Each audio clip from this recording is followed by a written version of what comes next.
Hey, welcome back. This is Jorge from Mexicali Fishkeeper. So I take it you've given it some thought as to why you wanted to start an aquarium. And I'm glad that you're here, because that means that you're pretty serious about doing this for the right reasons. It was really interesting because I didn't expect to get some of the comments that I got back from some of my friends. On the first video, particularly one of my friends, I hadn't given it too much thought as to how impactful the why and why you want to keep aquariums would be, because I wasn't thinking that deep into it. I was just being more casual about it as to the convenience as to why you were doing this. But it turns out some people actually took it a little bit deeper and it resonated with them in a different way, which I'm happy that that's what it happened, but that was never my intention with this. But sometimes you start out doing one thing and it evolves into something else. That's no different than keeping aquariums. Trust me, I've been there, I've done that. I'm an example of that. Started out with one thing and it has really become something else, to the point that I'm standing here or sitting here in front of this camera and talking to you, and I don't think we've ever met. But with that being said, I'm happy that you're back.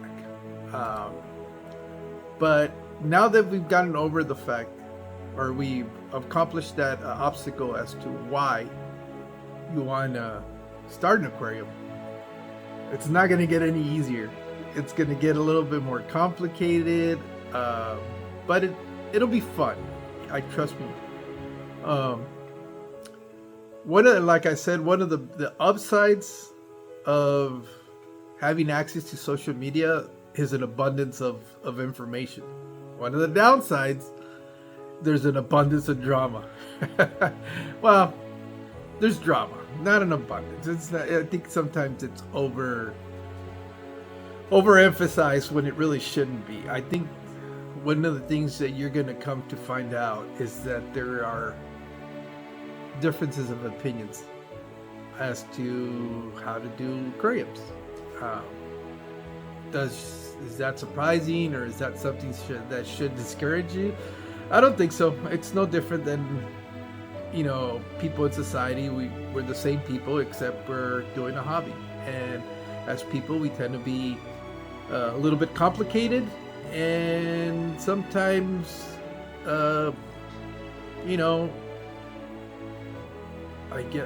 trying to find the word, that not possessive, but we buy into a certain belief, and this hobby is really no different. You can go down several rabbit holes and really find a lot of differences of opinions, but that's not here nor there, because we want to start you off. So here's your next task that you need to ask yourself. Now that you know why you want to keep an aquarium, you need to know what type of aquarium you want. And that can get a little tricky. But I'm going to try to break it down for you so that you can kind of look into this and determine what it is. I'm going to give you some new words that maybe you hadn't heard or not really sure how they apply to aquariums. You're going to hear terms like, I have a community tank, I have a planet tank, I have a biotype or biotope tank, I have a bare bottom tank, I have a breeding tank, I have a dirted tank. These are all things you're going to start coming across, and they're all just a little different.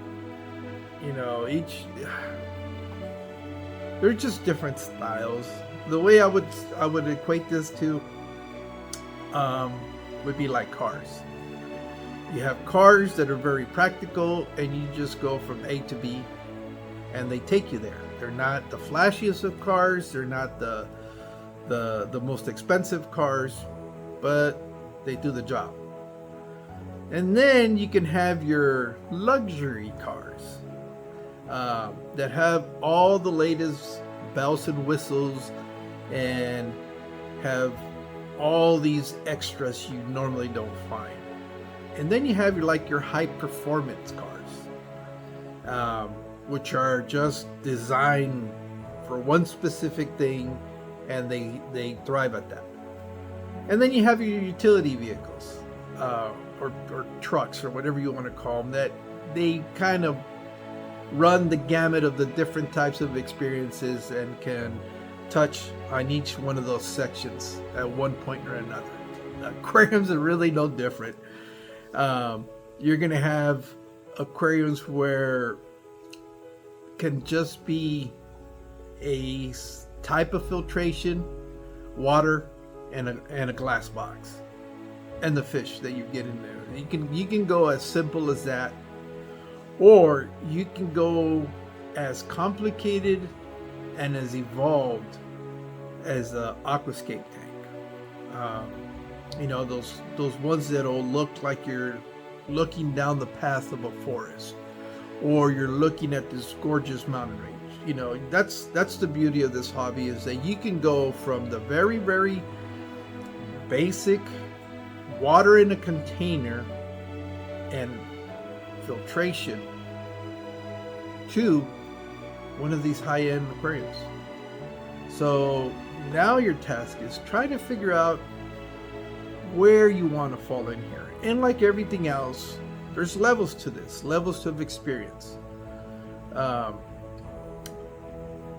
With the board, and that could also be misleading, because people would say a box with just water, a filter, and fish could be considered easy, but it could just be just as complicated as one of these aquascape tanks if you don't understand the basic principles of filtration.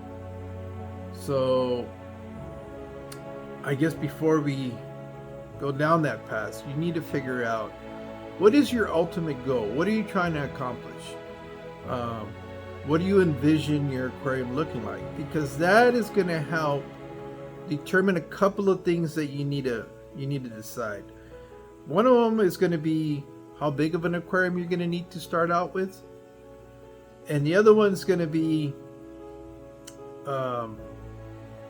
maybe the type of filtration you're going to need, because that is going to be determined on the type of fish you want to keep with it, or the type of fish you want to keep in your aquarium. So with that being said, let me rethink that. If you already have in mind the fish that you want, and you're 100% sure that that's what you want, I would recommend that if you're only going to keep that one fish, then it'll be a lot easier. But if you're trying to keep that one fish with other fish, do a little bit of research, take a little bit of time, and find out if those fish are going to be compatible with anything else that's out there. And just understand that there are outliers. There are going to be fish that will not adhere to all these rules or these typical guidelines that you see out there. They're going to break those, and they're not going to be the norm. When most people make these recommendations about species and types of fish that should be kept together, is because maybe 8 out of 10 times they just don't work out. There could be that, a couple of times where they just happen, something was right, or conditions, or maybe just the temperament of the fish, because fish do have personalities, made it so that was the case. But for the most part, if you look around and you determine the type of fish that you want, and you decide that it's just going to be that species or fish that'll be compatible with them, then at that point we can, based on the fish that you want, determine the size of aquarium you're going to need for them, because not all fish can be kept in the same size of aquarium. Here's going to be another practice of honesty. And what I mean by that is, don't make the mistake that many have made, myself included, to a point of getting fish now because they're available, but you don't have the accommodations to keep it. An example that is pretty common because we see it in a lot of stores: an Oscar. An Oscar is a type of cichlid that are very appealing because they're a very good looking fish, and they're small. Usually when you see them at a fish store, they're probably going to be, I don't know, about a 16th of the size that they're really going to grow out to be. You can get a fish, an Oscar, that might be between 2.5 to 3 inches. But this is where it's important that you understand the fish that you want to keep, because you got to think down the road. And in some cases, we're just talking weeks down the road, not years, not months, weeks, because they'll grow that quick. An Oscar is one that comes to mind because it's readily available. You can go to anywhere from a big box store to a local mom and pop store and be able to find them. But those fish, worst case scenario, they'll probably grow to be about 8 to 10 inches. Best case scenario, they'll grow almost to 2 feet. So just kind of keep that in mind. If there's certain types of fish that you really want, make sure that you do your due diligence and learn as much as you can about them, because that's also going to help you down the road of success, to make sure that you are not putting yourself in a situation where you're going to be struggling because it's not the adequate situation for that fish. And not all, it doesn't mean that a fish that'll get to 2 feet, you have to start automatically in a 4-foot tank, 6-foot tank, 8-foot tank. We're more talking about if they could start in a smaller tank, but as they grow, you got to be able to provide them the right housing for them, the right volume of water for them to be able to thrive. Because at the end of the day, that's what we want. We're going to want our fish to be able to thrive and not just survive. But I think we'll leave it there for now. Is go ahead and get an idea of what the fish is that you want, and look into it. Make sure that you are aware of what it is you're trying to accomplish. So with that being said, I'll see you in the next one. Hopefully we can take a little bit step further, and once you've done a little bit of your homework, we'll figure out what type of aquarium you want to set up when you do set it up. So I'll see you in the next one. You guys take care.